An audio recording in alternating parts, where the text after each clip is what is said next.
We're going to have small discussion groups, and we're focusing on our community map. And it's basically broken down the impacts of residential school into 12 pieces. And it's going to be 12 separate discussions. And when you come back, you'll see, based on the message, there'll be 3 groups discussing one family, community, and self. Tony, our topic is mental health. For what, family, self, or community? Community? Yeah. Mental, so learning as a community. So what kind of learnings can we have to help, sharing?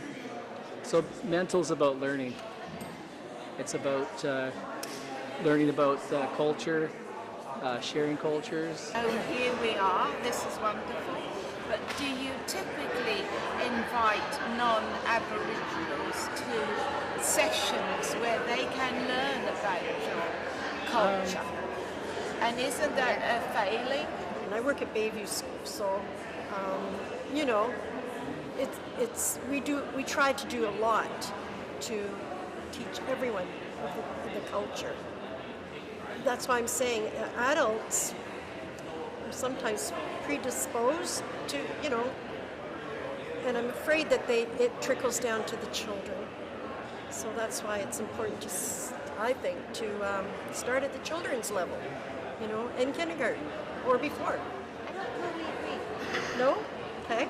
I agree, but I wouldn't limit it to only the children, because I witness seniors who may be 70 or 75, and they will voice such a racial comment about First Nations persons, like very derogatory, and that trickles from them to the parents, to the grandchildren, to the Absolutely. great-grandchildren. I'm totally saying. Yeah. So mental, to me, is about sharing who you are. It could be learning together in stuff like this. That's what this is. This is a community learning, right? I've heard it said that we can't protect what we don't love, and we can't love what we don't know. And so I really like what you're saying around, if there's more knowledge, then there can be more understanding. And I remember when the really racist letters were printed in the newspaper in Nanaimo 9 months ago or 6 months ago, and there was this sort of call to action, and someone stood up in this meeting and said, we can't make the people that are the target of the racism always be the ones to stand up and defend themselves. It's not fair. And it's like, okay, well, everybody should be rising up and saying this is not fair.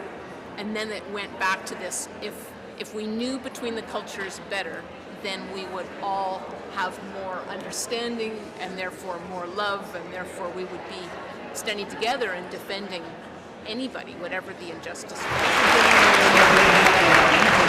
now we're going to have mental.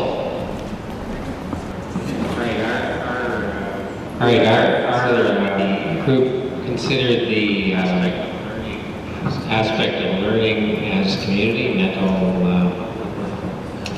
healthy mental attitudes and learning as a community. The first idea were workshops, establishing a place where there's respectful and open atmosphere, and people come with a willingness to learn, and they can share knowledge and culture. Second idea was bring cultural education into the schools.